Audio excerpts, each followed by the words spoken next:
नमस्कार, बहुत बहुत स्वागत है आप सभी का भारत 24 पर और मैं हूं आपके साथ पूर्णिमा मिश्रा। रात के 9 बज चुके हैं और वक्त हो चला है आपके पसंदीदा बुलेटिन वंदे भारत का, जिसमें आपको दिखाएंगे दिन भर की वो तमाम बड़ी खबरें जो आज सुर्खियों में छाई रही। यानी कि इस बुलेटिन में दिन भर की तमाम खबरों से करेंगे आपको अपडेट।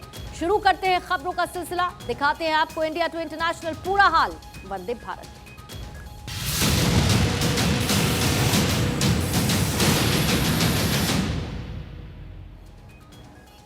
और वंदे भारत में सबसे पहले बात करेंगे देश की सबसे बड़ी मर्डर मिस्ट्री की, जिसमें हर दिन नए नए खुलासे हो रहे हैं। आफताब, जिसके प्यार में दीवानी श्रद्धा ने सब कुछ छोड़ दिया, उसी ने उसके 35 टुकड़े कर दिए।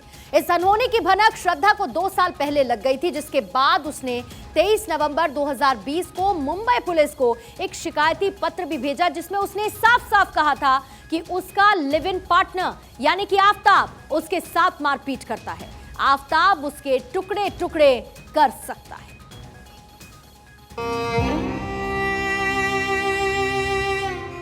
श्रद्धा आज इस दुनिया में नहीं है। जिसके साथ उसने जीने मरने की कस्में खाई थी, उसी ने उसके 35 टुकड़े कर दिए। इस बात का पता श्रद्धा को पहले ही चल गया था, जिसके बाद उसने 23 नवंबर 2020 को मुंबई पुलिस से शिकायत भी की थी, बकायदा चिट्ठी भी लिखी थी। मेरा नाम श्रद्धा वॉलकर है और मैं 25 साल की हूँ। मैं 26 साल के आफताब अमीन पूनावाला की रिपोर्ट करना चाहती हूँ। वो विजयनगर कॉम्प्लेक्स के रीगल अपार्टमेंट में रहता है। वो मुझसे गाली गलौज और मारपीट करता है। आज उसने मेरा गला दबाकर मुझे जान से मारने की कोशिश की। उसने मुझे धमकाया और ब्लैकमेल किया है कि वो मुझे जान से मारकर मेरे टुकड़े टुकड़े कर देगा और मुझे फेंक देगा। वो मेरे साथ 6 महीने से मारपीट ही कर रहा है, लेकिन मैं पुलिस में उसकी शिकायत करने की हिम्मत नहीं जुटा पाई, क्योंकि वो मुझे जान से मारने की धमकी दे रहा है। आफताब के परिवार वाले भी जानते हैं कि वो मुझे मारता पीटता है, मुझे जान से मारने की कोशिश भी कर चुका है। उसकी फैमिली जानती है कि हम दोनों साथ रहते हैं और वीकेंड पर वो लोग हमें मिलने भी आते हैं। मैं आज तक उसके साथ रहती हूँ क्योंकि हमारी जल्द ही शादी होने वाली है और उसके परिवार की भी इसमें रजामंदी है। पर अब मैं उसके साथ नहीं रहना चाहती हूँ। तो आपने सुना, श्रद्धा ने मुंबई पुलिस से शिकायत की, बाकायदा लेटर लिखा, लेकिन कोई एक्शन नहीं लिया गया। अब इस लेटर को पढ़ने के बाद हर किसी के जहन में सिर्फ एक सवाल कि अगर उसी समय एक्शन ले लिया गया होता तो शायद आज श्रद्धा जिंदा होती। लेकिन पुलिस का भी अपना एक वर्जन है। पुलिस का कहना है कि श्रद्धा ने शिकायत वापस ले ली थी। श्रद्धा के साथ पुलिस से शिकायत करने उसकी दोस्त पूनम बिडलान भी गई थी। पूनम का क्या कुछ कहना है वो भी सुनते हैं। उसको उस लड़के ने जब मारा था तो राहुल उसको मेरे पास लेके आया था, जब वो पहली बार मेरे पास आई थी। अच्छा, किस कंडीशन में आई थी? उस लड़के ने मारा था, बस वो तभी मेरे को लेके लगे थे कैसे? हाँ, चोट लगी थी उस टाइम पे, लेकिन आप कैसे बता सकते हो? गले पे निशान भी थे? हाँ, गले और आंख पे निशान। श्रद्धा आफताब से प्यार करती थी, उसके दिए हर सितम सह रही थी। बावजूद इसके उसने पुलिस से शिकायत की थी। अगर पुलिस ने वक्त रहते एक्शन लिया होता तो शायद आज श्रद्धा जिंदा होती। यारो बीजेपी ने लगाए हैं। श्रद्धा ने चिट्ठी लिखकर स्वयं कहा था उसकी जान को खतरा है, उसकी जान चली जा सकती है। चिट्ठी लिखने के बाद भी उस समय उद्धव सरकार थी, उनकी सरकार ने कार्रवाई क्यों नहीं की? यदि वे वसूली खेल में लिप्त नहीं होते और तुष्टीकरण की राजनीति नहीं करते तो श्रद्धा की जान बच सकती थी। आरोपों के बाद मुंबई पुलिस का बयान सामने आया है, जिसमें कहा गया है कि कुछ ही दिन बाद श्रद्धा ने अपनी शिकायत वापस ले ली थी, जिसके चलते एक्शन नहीं लिया गया। या तकरार रही नहीं है और जो उसका जो ये था फ्रेंड था, उसके फ्रेंड के माँ बाप ने आके उनको मतलब समझाया था दोनों को भी, और अभी उसकी कोई तकरार नहीं है, ऐसा करके उसने रिटर्न स्टेटमेंट दिया था, और जिसके चलते वो मतलब वहीं पे वो क्लोज हो गया। आफ्ताब का आज पॉलीग्राफ टेस्ट नहीं हुआ, बाद में पॉलीग्राफ टेस्ट को कंडक्ट किया जाएगा और उसके बाद होगा आफ्ताब का नार्को टेस्ट। आज आफ्ताब का पॉलीग्राफ टेस्ट भले ना हुआ हो, लेकिन इस केस में कई डेवलपमेंट्स आज जरूर हुए और वो डेवलपमेंट्स क्या रहे हैं उसकी जानकारी भी आपको दे देते हैं। दिल्ली पुलिस ने आज आफ्ताब के परिवार वालों से पूछताछ की, उनसे आफ्ताब और श्रद्धा के रिश्ते के बारे में भी सवाल किए। आफ्ताब का आज पॉलीग्राफ टेस्ट नहीं हुआ। जानकारी के मुताबिक आफ्ताब को तेज बुखार था, जिसकी वजह से उसका टेस्ट नहीं हो सका। मुंबई पुलिस की वसई क्राइम ब्रांच में आफ्ताब के 3 दोस्तों के बयान भी दर्ज किए गए हैं। वहीं दिल्ली पुलिस ने अब तक इस मामले में कुल मिलाकर 17 लोगों के बयान रिकॉर्ड किए।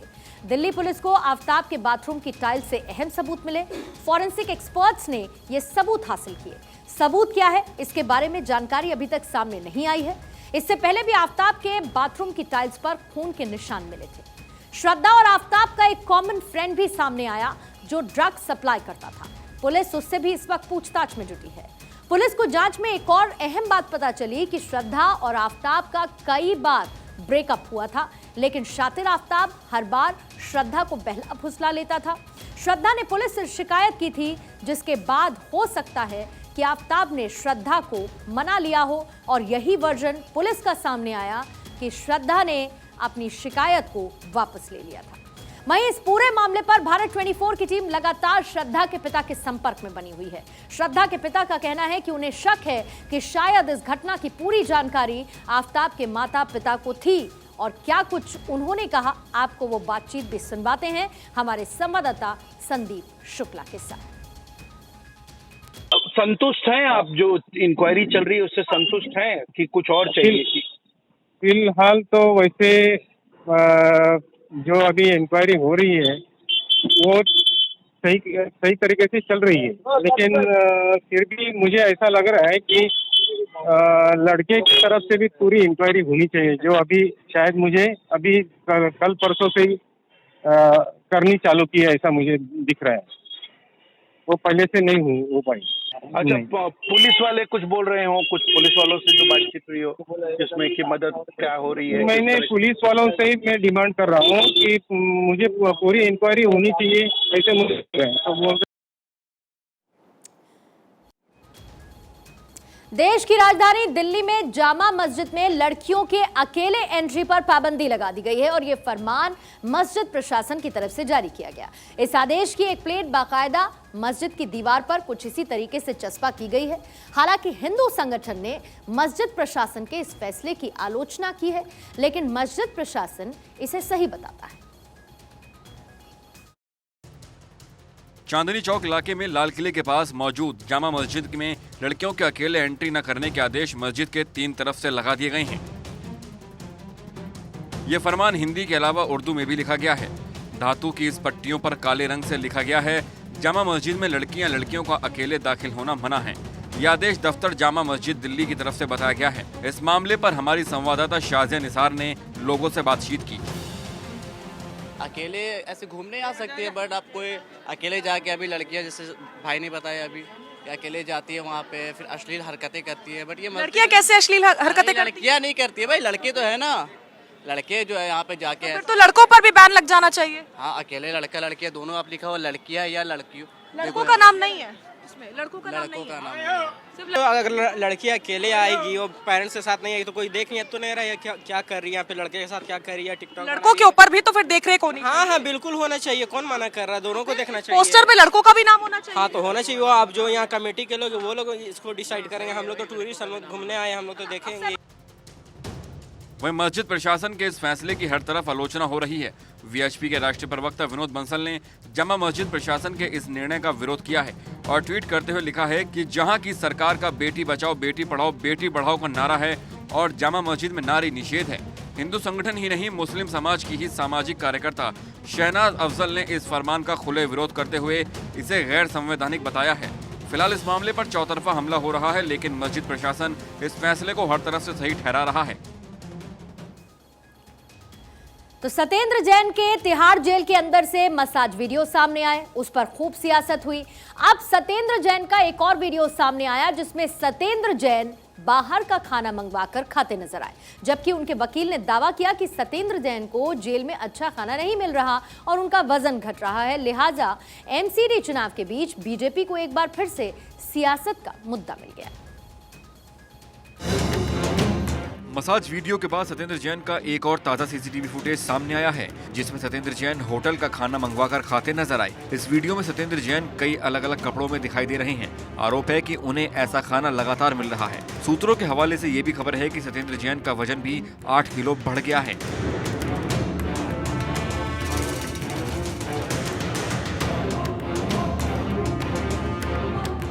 ये पहली बार नहीं, इससे पहले भी सत्येंद्र जैन का एक और वीडियो सामने आया था, जिसमें वो रेप केस कैदी से मसाज कराते दिखे थे।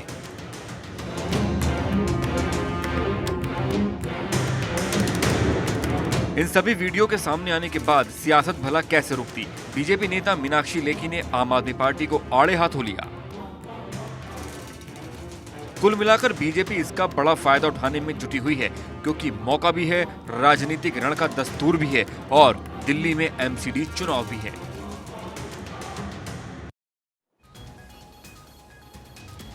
दिल्ली के जेल मंत्री सत्येंद्र जैन को जेल में पूरा वीवीआईपी ट्रीटमेंट मिल रहा है। सबने देखा कि उन्हें मसाज दी जा रही है, पीने के लिए बाकायदा मिनरल वाटर की बॉटल्स रखी गई हैं, खाने में फ्रूट्स, ड्राई फ्रूट्स तक दिए जा रहे हैं और बाहर से खाना मंगाकर सत्येंद्र जैन को खिलाया जा रहा है। यानी कि जेल प्रशासन नियमों की धज्जियां उड़ा रहा है, जबकि जेल में बंद सभी कैदियों को एक तरह के खाना देने का नियम है।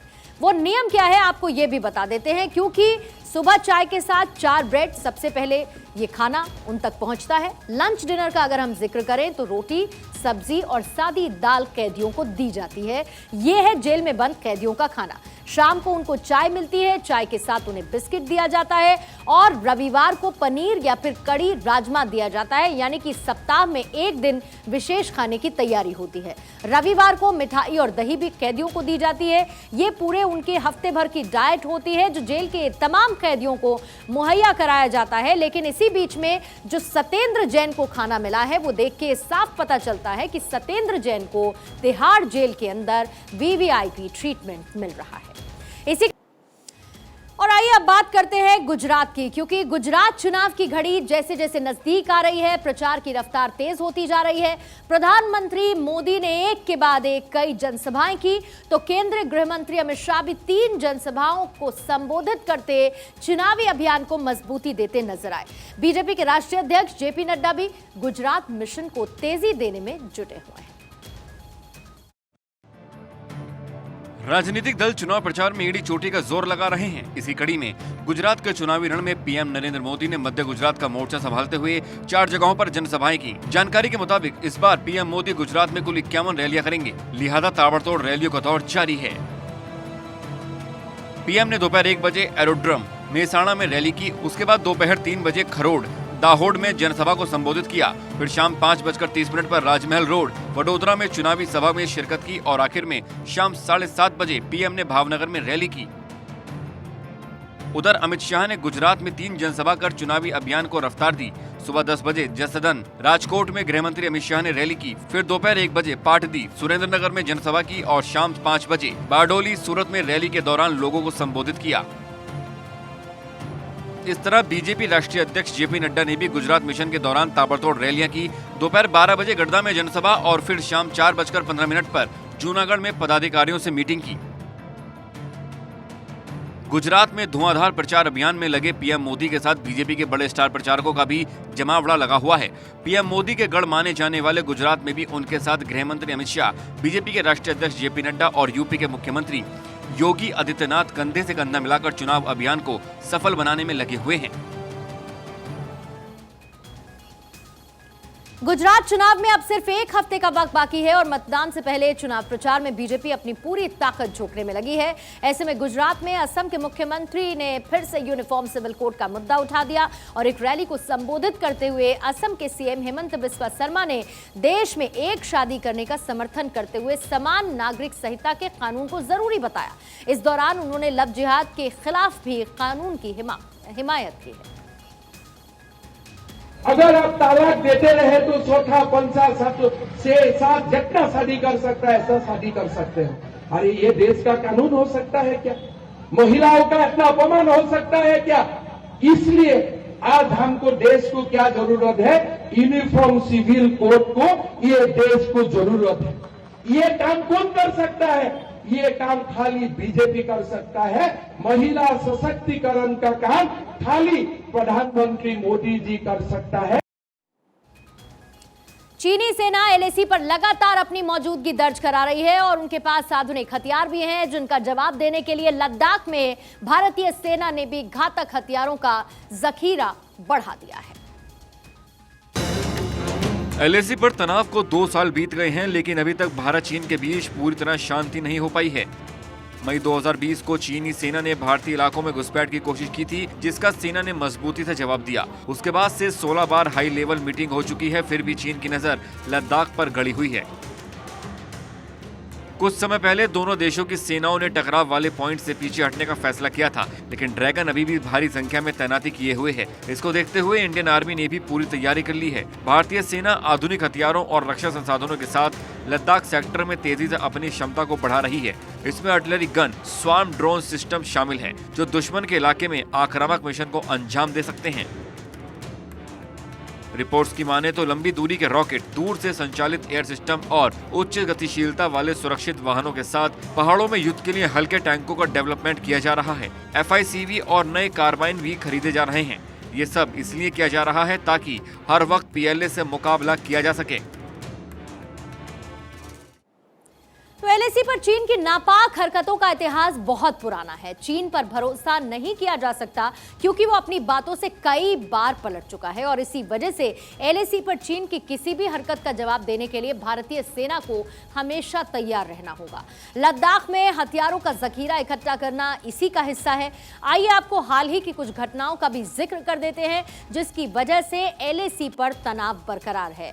जिसमें सबसे पहली घटना जो जहन में आती है, जून 2020 की गलवान घाटी में जो विवाद हुआ। उसके बाद मई 2020 में पैंगोंग झील के फिंगर एरिया पर विवाद हुआ।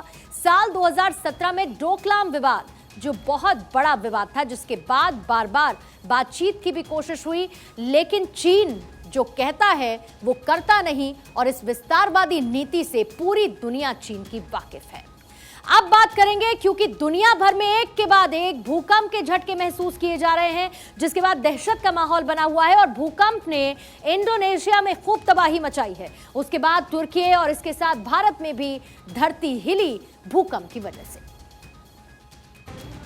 पिछले कुछ दिनों से धरती हिल रही है, लगातार भूकंप आ रहे हैं। पहले नेपाल में, फिर भारत, पाकिस्तान, सोलोमेन द्वीप और ग्रीस में भूकंप आए। 2 दिन पहले इंडोनेशिया में आए भूकंप ने खूब तबाही मचाई है। इंडोनेशिया में तो कई लोगों की मौत हुई है, हजारों लोग बेघर हो गए।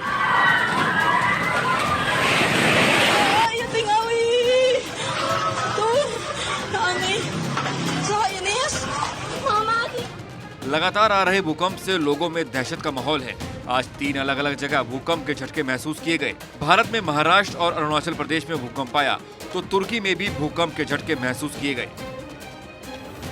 सबसे पहले महाराष्ट्र के नासिक में सुबह 4 बजे भूकंप के हल्के झटके महसूस किए गए, जिनकी तीव्रता 3.6 मापी गई, जिसमें किसी के हताहत होने की खबर नहीं है। उसके बाद सुबह 6:38 पर तुर्की में भी भूकंप आया, जिसकी तीव्रता रिक्टर पैमाने पर 5.9 दर्ज की गई। भूकंप का केंद्र 10 किलोमीटर नीचे था।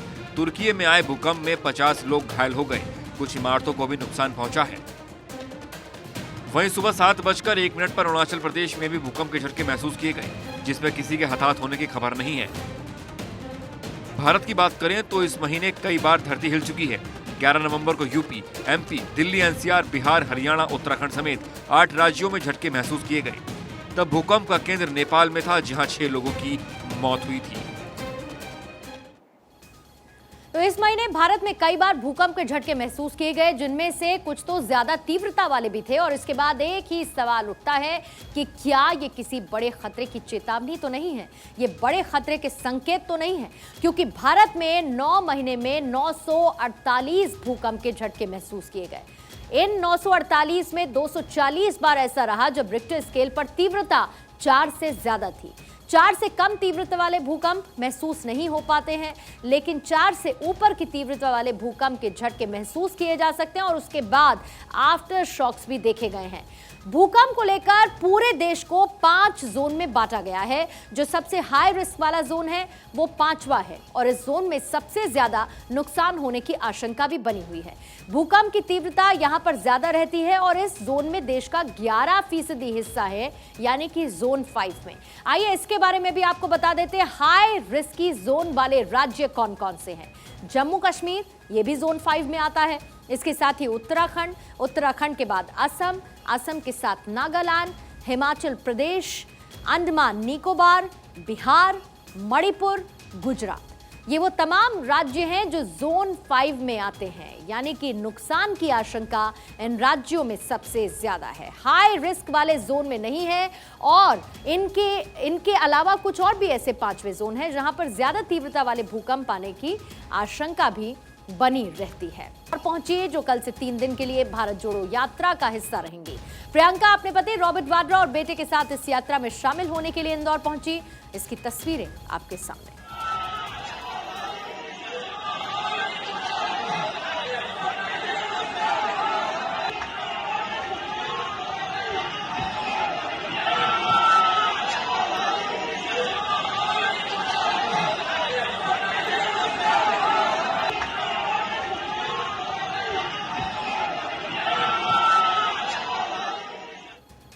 और इस वक्त की एक बड़ी खबर मध्य प्रदेश से। 26 नवंबर को कांग्रेस की बड़ी रैली होगी। संविधान दिवस पर मऊ में कांग्रेस की रैली होनी है। रैली को संबोधित कांग्रेस के अध्यक्ष मल्लिकार्जुन खड़गे करेंगे। महू में ये रैली होनी है और कांग्रेस की रैली में राहुल गांधी का भी संबोधन होगा।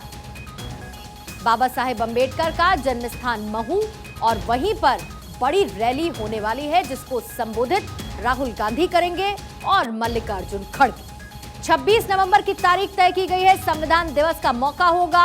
महू में कांग्रेस की ये रैली आयोजित होने वाली है।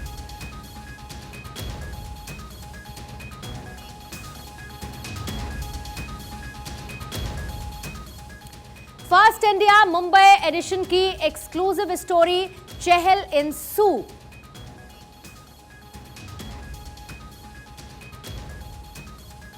Civic body contracts worth 12,000 crore under scanner. Mumbai के कोरोना हीरो इकबाल चहल की बड़ी मुश्किलें। बीएमसी के 12,000 करोड़ रुपए के ठेकों की जांच शुरू। कैग ने महामारी के दौरान हुए टेंडर की जांच शुरू की। कैग के 10 अधिकारियों ने बीएमसी मुख्यालय का दौरा किया। विभिन्न विभागों के विभिन्न लेन देन से संबंधित दस्तावेजों की मांग की। दवाओं और सर्विस के लिए 12,000 करोड़ रुपए देने से जुड़े हैं आरोप। इन आरोपों को लेकर शिंदे सरकार के निशाने पर तत्कालीन उद्धव सरकार। और इधर जल्द ही मुंबई में होने जा रहे बीएमसी के चुनाव भी। हालांकि इकबाल चहल है शिंदे और फडणवीस की भी गुड बुक में शामिल। अलबत्ता कोविड के दौर में चहल के काम को सराहा था पूरे देश ने, लेकिन फिलहाल चहल को करना पड़ रहा इस जांच का सामना। मुंबई में अपनी सादगी और एक रिजल्ट ओरिएंटेड अफसर के रूप में जाने जाते चहल से जुड़े इस प्रसंग को लेकर महाराष्ट्र की पूरी ब्यूरोक्रेसी में चिंता का माहौल।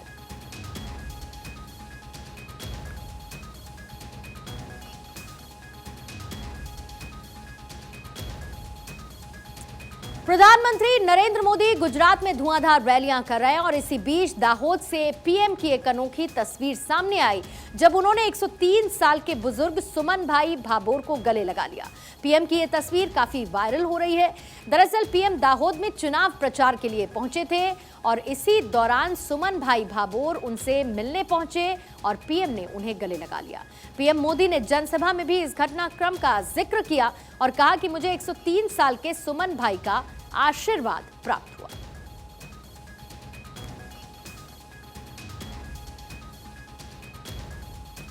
नोएडा में बेकाबू कार का कहर। कार ने 2 लोगों को टक्कर मार दी है। नशे में धुत्ता कार ड्राइवर। बेकाबू कार डिवाइडर पर चढ़ी। पुलिस गिरफ्त में आरोपी ड्राइवर। नोएडा एक्सटेंशन का यह मामला।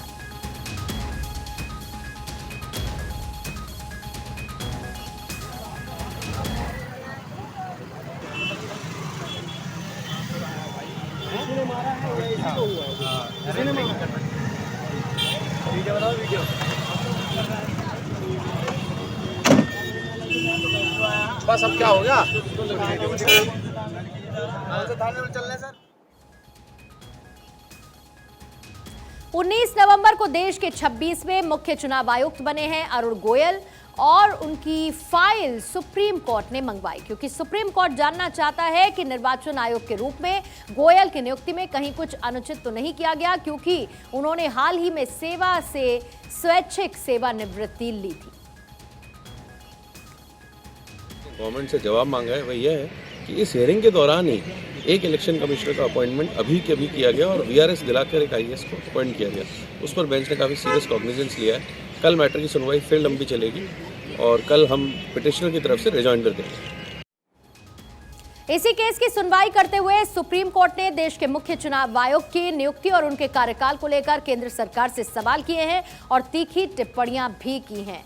सुप्रीम कोर्ट ने बेस्ट मैन को मुख्य चुनाव आयुक्त बनाना चाहिए कहा। सीईसी 6 साल का कार्यकाल पूरा क्यों नहीं कर पाते हैं, ये पूछा। चुनाव आयोग की नियुक्ति पर संवैधानिक प्रक्रिया क्या है, इसके साथ चुनाव आयोग की नियुक्ति के लिए कॉलेजियम जैसी व्यवस्था क्यों ना हो, चुनाव आयोग के पद पर रिटायर्ड जजेस की नियुक्ति क्यों ना हो, ये कहा सुप्रीम कोर्ट ने। सुप्रीम कोर्ट की टिप्पणियां काफी तीखी हैं क्योंकि संविधान के अनुसार भारत एक लोकतांत्रिक गणतंत्र है जहां जनता के चुनाव के जरिए देश में विधायिका की तस्वीर तय होती है। इसीलिए सुप्रीम कोर्ट ने कहा कि चुनाव आयोग के कंधों पर देश में चुनाव कराने का सबसे बड़ा और नाजुक काम है जो संविधान की मूल भावना भी है और मूल अधिकार में निहित अधिकार भी है। सुप्रीम कोर्ट ने इसी के साथ यह भी कहा कि संविधान की धारा 324(2) ईसी और सीईसी के चयन और नियुक्ति के लिए संसद को कानून बनाने का अधिकार देता है, लेकिन पिछले 72 साल में किसी भी सरकार ने इस पर कोई कानून नहीं बनाया और मौन रही। इलेक्शन कमीशन के मेंबर हैं जो चीफ इलेक्शन कमीशन है, उनका अपॉइंटमेंट न्यूट्रल बॉडी के द्वारा किया जाए ताकि फ्री एंड फेयर इलेक्शन की जो परिकल्पना है, जो संविधान के मूल ढांचे में जिसको माना जाता है, उसके परिपूर्ण हो सके। क्योंकि जब से संविधान लागू हुआ है, क्योंकि उसके बाद संविधान में ही कहा था आर्टिकल 324 में कि पार्लियामेंट इसको लेके एक स्पष्ट कानून लेके आए। देश की सबसे बड़ी अदालत में चुनाव आयुक्तों की नियुक्ति को लेकर जो सुनवाई हो रही है उसे सुप्रीम कोर्ट की संविधान पीठ कर रही है, जिसमें 5 जजेस की पीठ इस केस की सुनवाई कर रही है। और इसी सुनवाई में सुप्रीम कोर्ट ने कहा है चुनाव आयोग एक स्वायत्त संस्था है, इंडिपेंडेंट बॉडी है, सरकारें इसका अपने अनुसार प्रयोग करती हैं। कोई भी सरकार हाजी करने वाले को ही ईसी बनाना चाहती है। सरकारों ने 2007 के बाद सीईसी के कार्यकाल को छोटा किया। ईसी के एंट्री लेवल पर ही उसे स्वायत्त नहीं रखा गया है। सुप्रीम कोर्ट में इस केस की सुनवाई करने वाली संविधान पीठ की अगुवाई कर रहे जस्टिस केएम जोसेफ और उनके सवाल और टिप्पणी काफी अहम हो जाते हैं। जस्टिस केएम जोसेफ नियुक्ति प्रक्रिया पर सवाल उठाते हुए कहते हैं कि कोई भी सरकार अपने किसी हाजी करने वाले या उस जैसे अधिकारी को निर्वाचन आयुक्त बनाना चाहती है क्योंकि सरकार को मनचाहा अधिकारी मिल जाता है, अधिकारी को भविष्य की सुरक्षा मिल जाती है। ये सब दोनों पक्षों को सही लगता है, ऐसे में गुणवत्ता पर गंभीर असर पड़ता है। सीईसी की कार्रवाई की निष्पक्षता पर भी सवाल उठाता है। चुनाव आयोग के पद के साथ स्वायत्तता जुड़ी हुई है। चुनाव आयोग की नियुक्ति को लेकर हर जज ने अपनी आपत्तियां उठाई। भारत में चुनाव आयोग के बारे में संविधान क्या कहता है, चुनाव आयोग की नियुक्ति कौन करता है, उसका कार्यकाल क्या होता है। जब आप इस प्रक्रिया को जानेंगे तो आप ये जानेंगे कि आखिर चुनाव आयोग की नियुक्ति, शक्ति और कार्यकाल को लेकर सुप्रीम कोर्ट के सवाल काफी वाजिब बनते हैं।